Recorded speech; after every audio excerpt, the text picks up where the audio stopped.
Broadcast. Welcome to the 27th episode of the Zaner MarketCast, your one and only spot to keep up with all of the agricultural news. I am Joe Nikruto. I'm here with Dan Hussey. How's it going, everybody? Dan Hussey. How you doing out there? Good. How's your week been, Joe? My week has been terrific. What day is it? That's the kind Friday, of week it's been right? for me. Yeah, that's It's the kind of Friday, week right? it's been for me. Can't be Friday too soon. You know, Dan, No. I always spend a lot of time thinking about what we talk about, and I wanted to discuss an important point, something that we covered, and I thought could use just a little bit of an addition, especially for the folks out. You know, a lot of people pay attention to what we say. I know we've probably progressed from 2 to 3 regular listeners to 4 or 5. It's getting pretty great. We've got that extra person or two that is watching now past the 1 minute mark. And so, you know, what we were talking about the other day was favorite sandwiches. Something that dawned on me while I was cooking dinner last night is I think in addition to my favorite sandwich, which last week was a hamburger. I'm not sure what it is this week, but last week I was thinking I'd eat a really great juicy burger. And I thought, what if we could just take mac and cheese and put some extra cheese in it and maybe some jalapenos and then cook it into like a burger patty almost size, right? So that you could then take the mac and cheese and jalapeno and extra cheese and put it on top of your burger. So it would be a hamburger with mac and cheese and jalapeno on top of it. This is my important addition, my important follow-up from our topic last week. Mac and cheese, like not a puck so much as just almost like a burger patty size on top of the burger, and then whatever else you want on top of that. Hey, have you ever seen like mac and cheese made in like the casserole dish to almost to a point where it's like lasagna, and you can like, and kind of it's like when it gets cold, you can cut it out in like bricks. Like I'm imagining that, but in like a warm, not cold form, right? And exactly right. So you get it shaped into whatever, maybe you want a brick shape. That's a great addition. That's innovation right there, Dan. And then I don't know if we bake it or air fry it so that it gets just slightly crispy around the edges. I'm going with the air fry. That convection cook, you know, that's how you get that crispy. I do that with cookies sometimes. How's the dad action on that side of the line? I am just happy I figured out what day of the week it was right now. No, we're doing good. This kid's a little bit better of a sleeper. I think I told y'all than the last one. So we're more in a rhythm. But it's still, you still don't get any sleep, you know, even though this kid's on a schedule, it doesn't matter, but we divide and conquer. Terrific. We're doing good. Just a couple young parents. Before we dig in here officially, before we start, we want to let you know that if you are interested in hearing about grain market movement, price action daily, you must sign up for our Ag Hedge Hotline. This Ag Hedge Hotline from Zaner is hosted by expert market strategist Ted Seifert, who also is on Market to Market tonight, I think. Folks should tune in and check that out. Ted Seifert, totally free. If he's not, he should be. Yeah, right. Totally free. Gives you the chance to connect with us personally if you have any specific questions about the markets or agricultural commodities in general. If you are interested in learning more about how price action works and how price action can work for you, it's a perfect way to take that first step. Link is in the description below to sign up for that. Totally free, zero commitment. That's how we like it, right? That's right. That's right. So you sign up, check it out. That puts us the in line summaries you're getting today and more. That puts us in line for our first news story. Yeah, and it's looking like that lawmakers are calling for ag disaster aid relief as the USDA details response to Hurricane Helene.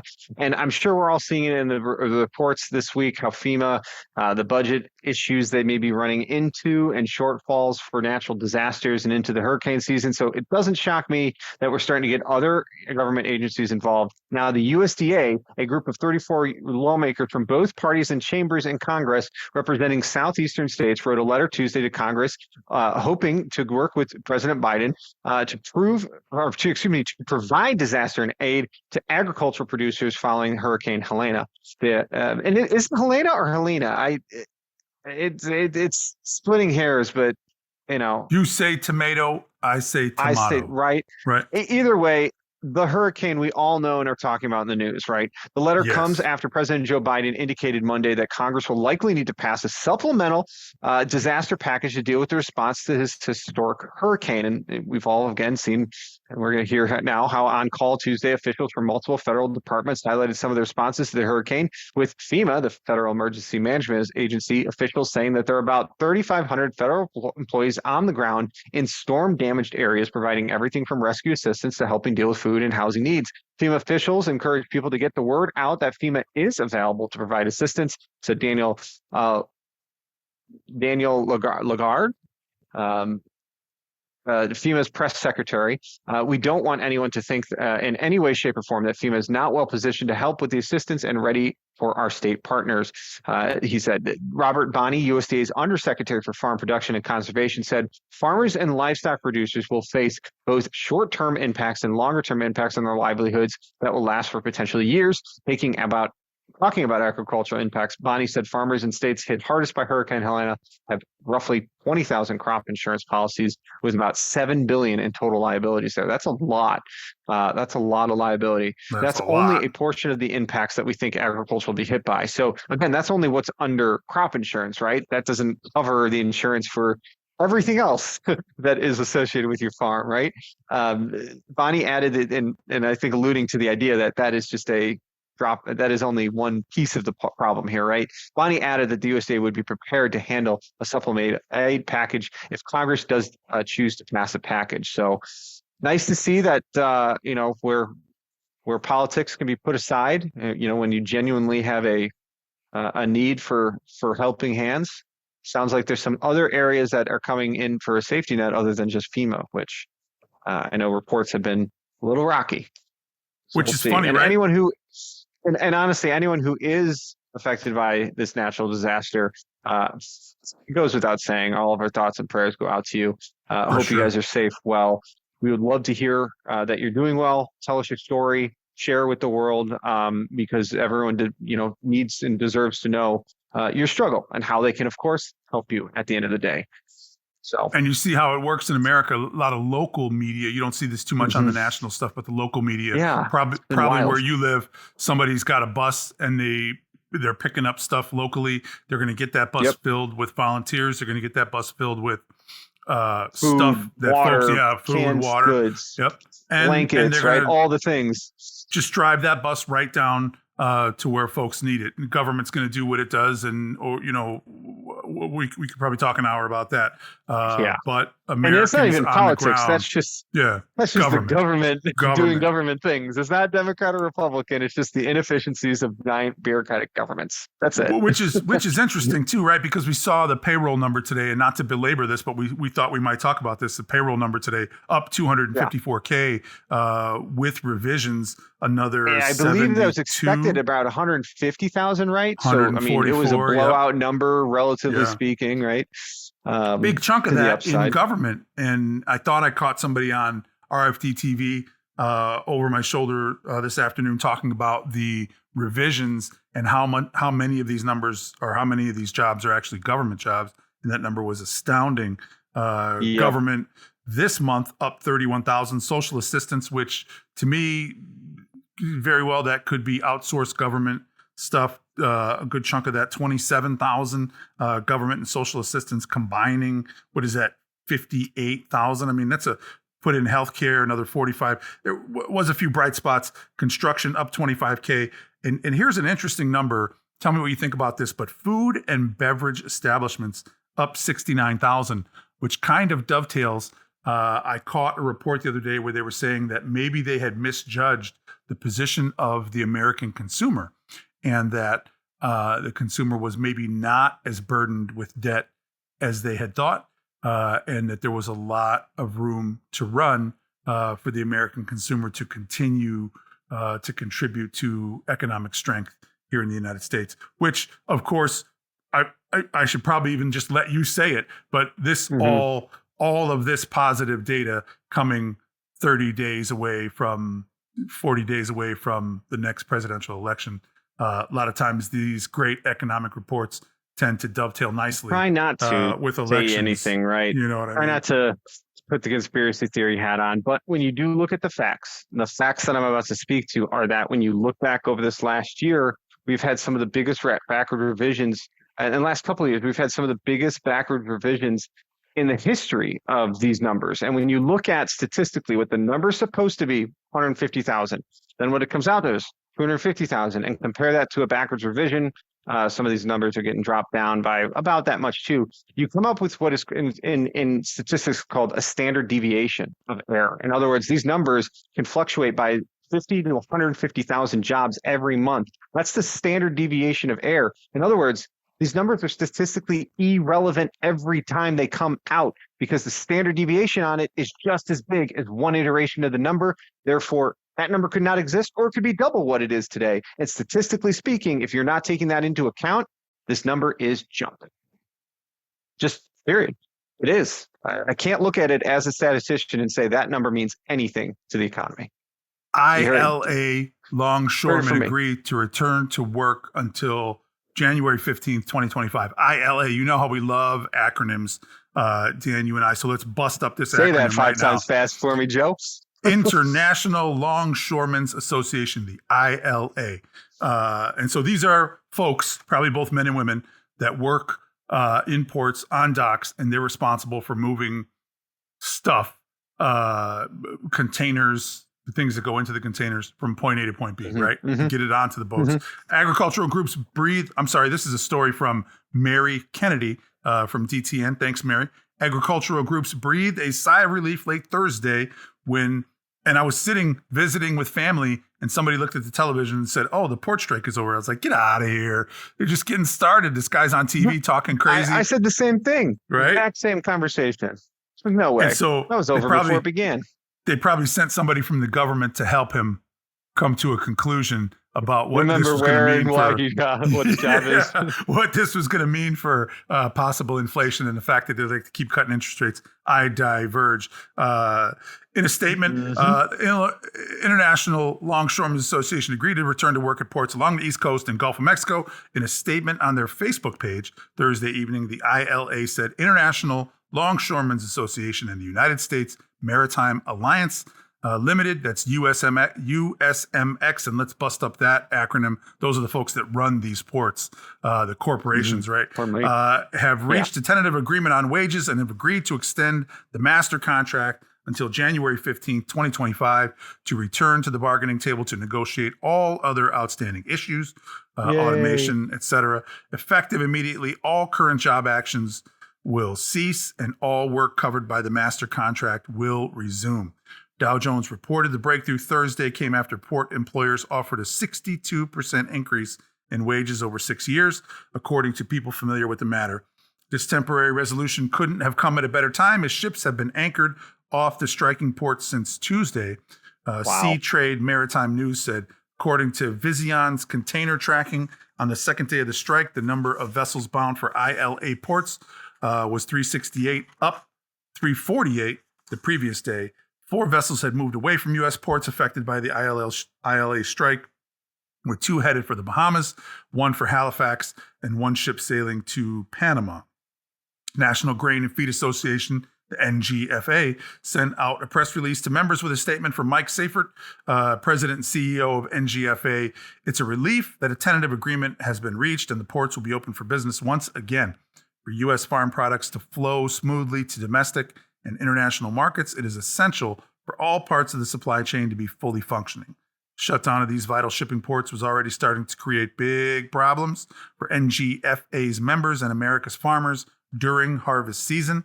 Left unresolved, this strike could have led to higher transportation costs for ag shippers and jeopardized valuable customer relationships. For the sake of rural America, we hope that the parties involved will work diligently between now and Jan 15 to find a long-term agreement that works for both sides and keeps our shipping channels open. It's interesting how grains were not like limited down on the notion that, oh my gosh, we may not be able to export anything, right? You know, that an Eastern Seaboard shutdown of the grain of the market shuts down proverbially our entire export market. I mean, yes, we could start freighting stuff to the West Coast, but it's not really possible. So the grain markets really were not even, almost didn't even care that this was news. And again, it was a story that was over before it began. But I think that also gives some credence to a 62% increase. Did you hear that in their wages? I mean, that's inflationary, but it's not as inflationary as a port shutdown, right? Yeah. Pick your Wage poison, right? increases are Yeah. expected after you see CPI and headlining inflation numbers rise. Wages always trail. And it's because people's pocketbooks get hit by inflation. They realize, holy smokes, I don't make enough to sustain a lifestyle in this current economy. So they go back to their employer and say, you got to pay me more. Adjust my wages for inflation is what we say now. But back in the day, collective bargaining and unions was the birthplace of that exact notion and ideology in capitalism. How much of that they do for society today? Definitely arguable. But here's a great example of where you can argue that inflation may have just been corporate greed. But the truth is, now it's a deeper balance sheet that can pay employees a 62% increase. I love capitalism, baby. The thing that caught me by surprise was the gentleman who is in charge of the union was given an interview, and the degree to which he was threatening, we'll shut the whole thing down, to paraphrase.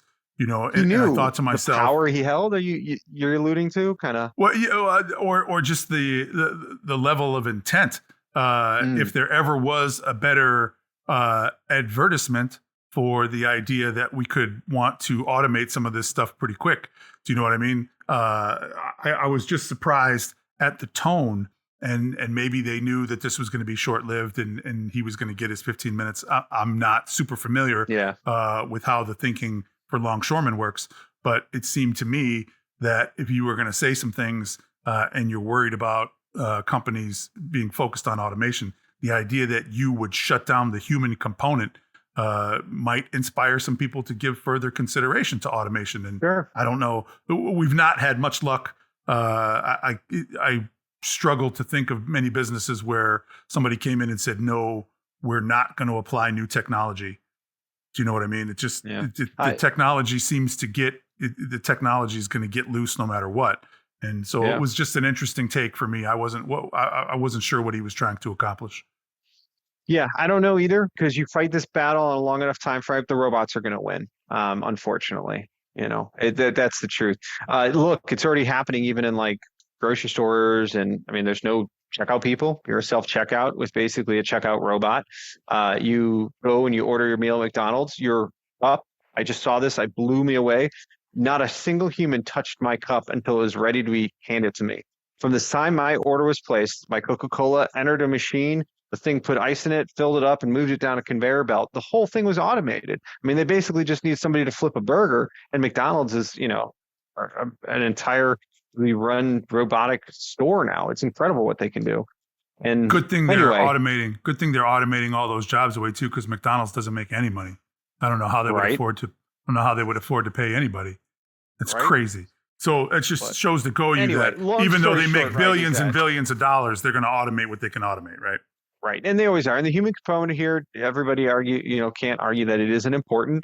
And hey, workers deserve to be paid, fair, livable wages. But we are unfortunately living in that era where now companies are going to be offered other solutions to this exact type of problem. I'll be wondering how far into the future these types of collective bargaining instances really work out.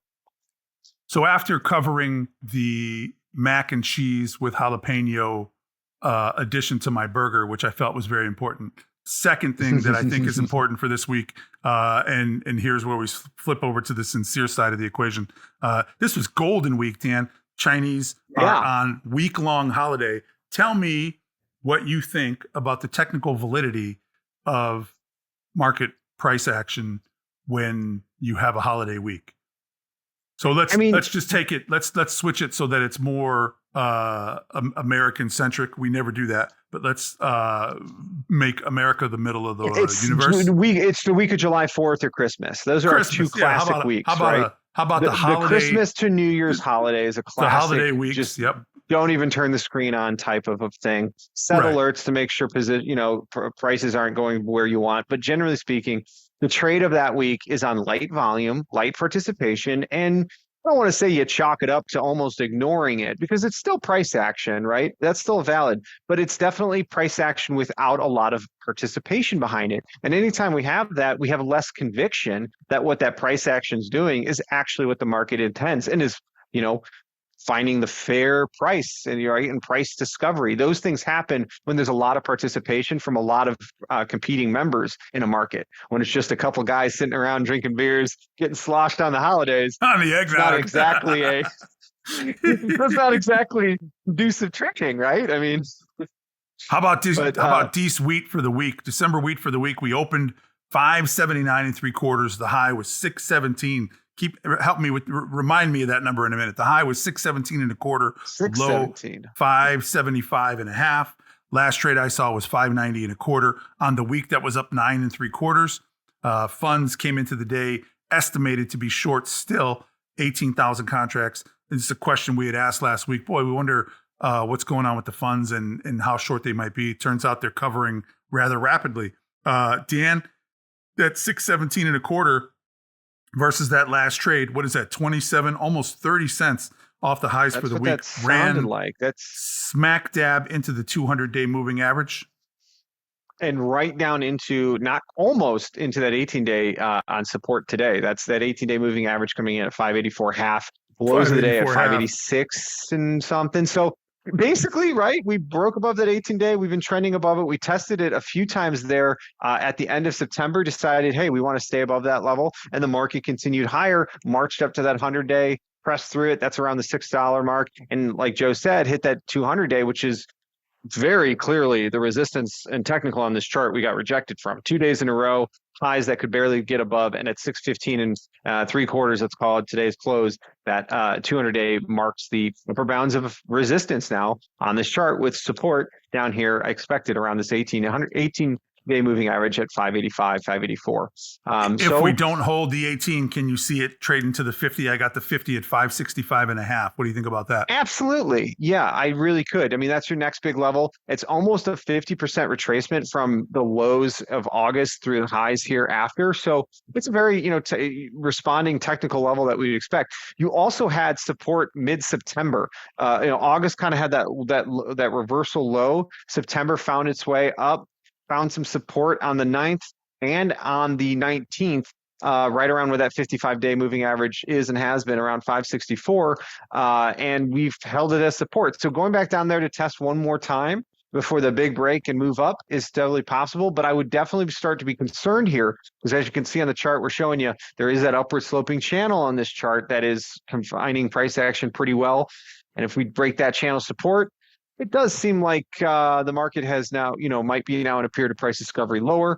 And if it doesn't hold that 55-day, do we retest that 520 lows on the contract is the $1 million question, right? But, heard Ted say yesterday, heard Ted say on Thursday that you might not think, even if you don't have any participation in wheat, you don't grow or trade in any wheat, it would be wise to pay attention here because you have Absolutely. more exposure to wheat than you think, because corn, which opened the week at 416.5, high was 434.25, low 415.5, last trade 425.25, up 7.25 on the week, off 10 from the highs. Funds estimated to be still short 65K. I bet that number's lower after today. How about in here for corn, 100-day moving average 426. We close below it. Not a great look. No, not when you spend 2 days getting above it, right? And yesterday, arguably holding it as support at lows of the day, only to open today and start immediately lower, doesn't look great. Corn also has an upward sloping channel on it that basically hit channel resistance at that same kind of area on the chart. And now it seems to be slipping back down, and I would argue for a period of price discovery lower to test where support is. And that support could be at the 18-day moving average, for example, at 415.25, rising up to meet us. That is also the old highs through September that the corn market broke out of. So, back and fill, so to speak, kind of price action to return whence we came, to prove it wants to stay above it. Doesn't, totally isn't totally out of the question here, in my humble opinion. Plus, this is your second day lower for corn and starts a series of lower lows and lower highs off the high. That's something we haven't seen since in a month. Well, actually about half a month, since about mid-September. We had about a 2-day period.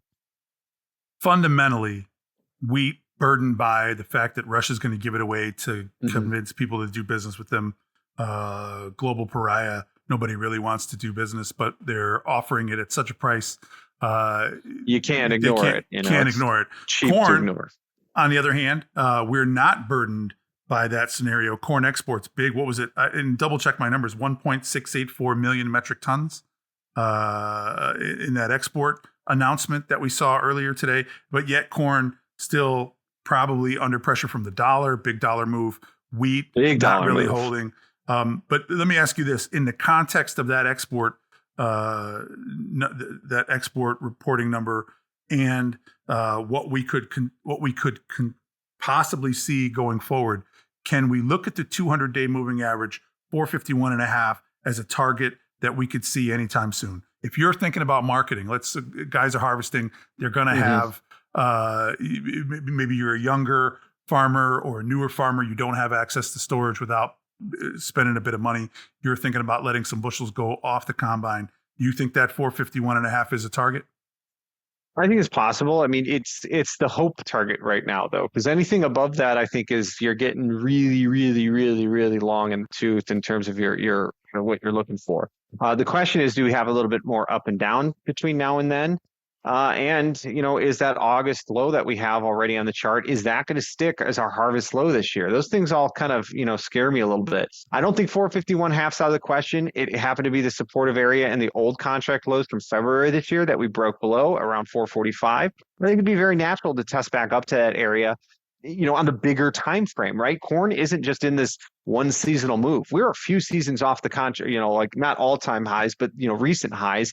And actually, was it all-time highs? Either way, point being is we are just a few seasons off of those highs, coming down in an anti or disinflationary cycle. And so the market testing back to some of these levels we were at, earlier in the year isn't out of the question. The main catalyst, though, for that rally here, in my opinion, is that short covering rally we're seeing from the fund side without banging exports, without a real supply issue this year. Don't get me wrong, port shutdowns, all these other things could have been catalysts to take us there very quickly. But I think in the short term, we're going to need to see a turn in that export, maybe see a slowdown to harvest in some degree in the short term. Or, at the end of the day, the fund's still covering out. Right. They're still, if they only covered half their position and have only come this far, well, they've got that, the other 30 cents higher now could be the remainder of that position to come out. And in today's commitment to traders, I'll be very interested to see just where that number lands. Because we were about at this price point on Tuesday, if I'm not mistaken, right around here, at least for corn. And you have the idea that we're adding the potential for rains into Brazil in week 2 or week 3 here of this month. And if those rains should materialize, might be difficult to get to that 451.5. Absolutely. Also be equally interesting if those rains do not materialize, because one of the things that we always say about funds is that they don't stay flat. And if they have it's difficult for me to turn my phone off. It's difficult for me to see a monster rally here, right, at this time of the year, without some sort of. There's still some time. It's difficult to have a conversation like this where we're trying to kill the safrinha crop before the beans even get in the ground, right? But I guess we'll see. And we did a little bit of that this year too. Got a little excited, I think, with the American, late crop, and we were getting excited over the summer months, right, about weather before it came. So it's natural to start building those premiums in, though, particularly when a market's gotten so beat up as it has, right? I think it's very easy to say right now that there isn't much in the terms of weather premium in any of these markets. So, yeah, arguably that might need to be built in, but we will see. Price action will continue to develop. Beans were the, like you alluded to, I think earlier, wheat being a leader here for corn not knowing what to do the last week because beans and wheat were doing the opposite things. You saw that in the overnight session. Beans were up 8 10 cents at one point, I saw, and corn was down like 3. I mean, talk about a complete breakdown there into the first week of trade for October. But again, that's, I think that is just an answer of, the type of environment we have and, where we are in harvest as well. We With opened the that week being with said, beans.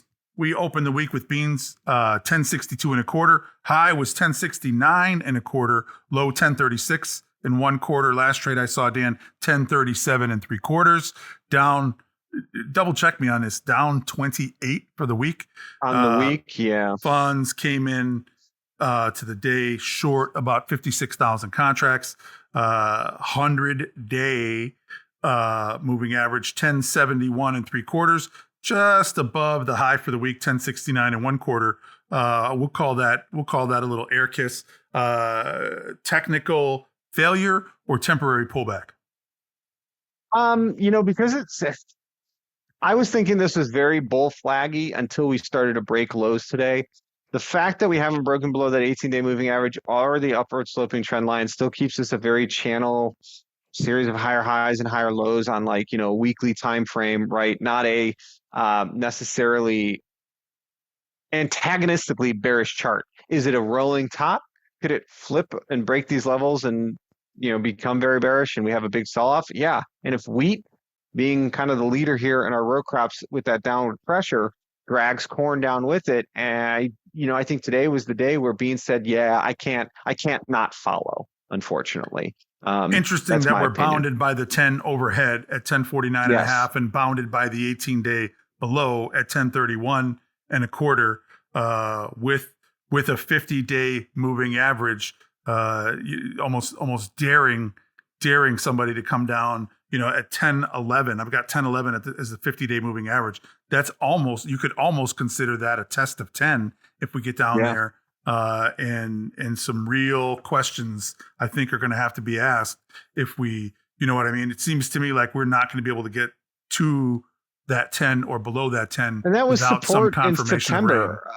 Again, August was a liquidity trap for the short side in both corn and beans. We went down, we made a low, and we snapped back up to start September, held support, and have never looked back from that low since that August timeframe. So beans, in a real way, we held above $10. We snapped below $10 for just a couple of weeks.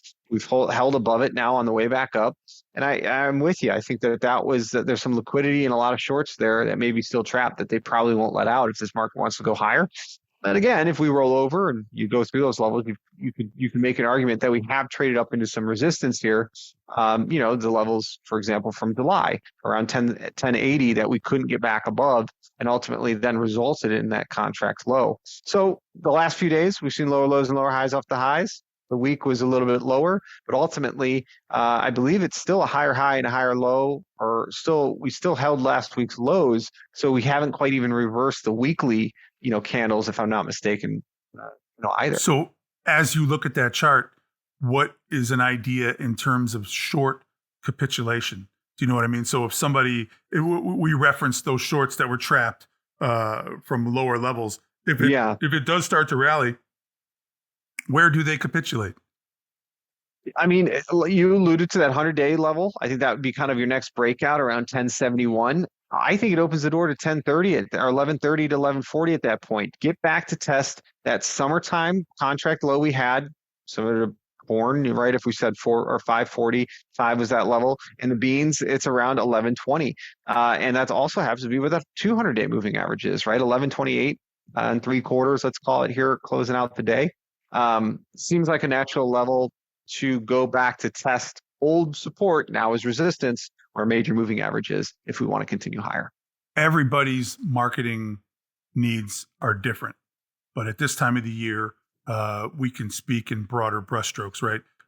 Right. If you are holding old crop beans, or if you are going to be letting beans go off the combine this year, these are certainly, I would have liked to taken a shot closer to 1071 than 1037. Mm-hmm. But if you get back over that 1071, you get near 11. Folks really, really got to take a hard look at that, don't you think? I agree. And whether or not you've done anything yet, you feel like you're more than sold or need to be. these rallies can offer an opportunity, right, to get some of that pricing done. It hasn't completely capitulated, or, not capitulate is the wrong word, but we haven't completely rolled over. We haven't found, that big hit yet. So it's not too late to get some of that done. And certainly some of these levels are great to plan for. And in a fast environment like this, I'm sure, Joe, you would agree, it's really important to be planned, have orders out there and working, whether it's at the elevator or with your broker, because it can happen. We could go to 1128 so fast and be back down to right where we are now, in just a couple of days, and you're just left there scratching your head like, whoa, I missed my opportunity. And just we don't want to because you see anybody decided, missing any opportunities. right? Just because you decided you weren't going to look at the markets for 2 or 3 days while you were busy doing something Exactly. else, right? Yep. Right. Sure. In this time of year, we're all busy doing something else. Believe you me. Best to have a conversation. It only gets worse. And get to thinking. Yep. Yeah. That takes us to the question of the week. Dan, Carter wants to know. Well, actually, Carter comes up with the question. Let's ask him. Dan, what do you think, Carter? I'll ask you this, Dan. Flip the script. I love it. What do you think? I'll ask you, Dan. What do you think Carter's dream car is? God, there's so many funny ways I could go with this. But I'm going to go with Carter's dream car. He's bursting over there. He's across the room. He's fidgeting around. He's moving back and forth. He's desperate to tell us, but hold on 1 minute. I'm going with I don't know, like a early 70s Eldorado. Well, with the pickup truck in the back. Yeah. And maybe a wizard holding a crystal ball on the side. Absolutely. Yes. Early 70s Eldorado. Definitely an Eldorado. Hang on, Dan. Let me check with him. Carter, is it an early 70s Eldorado? Ding, ding, ding, ding. Oh, you pickup truck? You say as long as it's a pickup truck? What is your dream vehicle? I'm not good with the brand. Just a nice one. What would it? So you would want it to be a pickup truck. Yeah. Carter anything would like American and you win. Carter would like to have a U.S. made $80,000 plus pickup truck. I was thinking that he was going to say Cadillac Escalade. That's what my thought was. I thought Carter would like to have an Escalade. Basically is a fancy man's tabbed over pickup truck. I mean, it is the same chassis, if I'm not mistaken, as good point. Yeah, Suburban or some other pickup truck. Yeah, so one of the others, right? They just make it all fancy on top. How about you? You don't exactly get the utility, do you? Oh, the car of the astronauts. I got to go with a classic Stingray Corvette. Oh. I like the car they drove, which was a pre-69 Corvette, but 68 or 69 was the first year with fuel injectors. So that's the year I would probably go with. But those late 60s, the 66 to 68 Corvette, oh man, that is just the coolest American car. The car the astronauts drove, man. There's nothing cooler than that in terms of American muscle for me. I have been enamored of for some time. I'm not going to mention any brand names because I don't want to offend anybody. If you happen to make these trucks that for some reason just stop running for no reason, which is why maybe I haven't got one yet. But I would really like to get an American-made diesel pickup truck. Okay. So that no matter what, you could run it on just about anything with very little. You could just. If you got to go to the apocalypse, you need just any low sulfur diesel truck you can throw into it, right? Yeah. We wheel it up to a BW3s and get some used cooking oil and drive down the road. That's what I'm talking about. So really big and really diesel pickup truck is my dream vehicle. It's post-apocalypse. We are all still trans fat eating fat Americans. And there is plenty of cooking oil everywhere for him to throw into his pickup truck. I'm a huge fan of the Subaru Crosstrek as well because they make them in Indiana. But if we're talking, that's not exactly my dream vehicle. You know what I mean? I'll take it. No. If Carter's buying it for me, they're cool. But my dream vehicle looks a lot like a really big pickup truck that runs on diesel. Great question, Carter. Thanks so much. It is. Dan, what do you say? Well, and thanks for listening to us, everybody, here at the Zaner MarketCast today. If you need more because you just can't get enough of us, you can follow us on Facebook at Zaner Ag Hedge or on Twitter and LinkedIn at the Zaner Group. If you have a question you'd like to answer us here on the show or get an answer from us here on the show, here's a link in the description for you to do just that. Follow the instructions, send it to us. We'll answer it on the air. Thanks again for joining us. And be sure to like, comment, and follow this podcast to not miss a beat. And we'll be back with you as price action develops. Take care, everyone. Have a good weekend.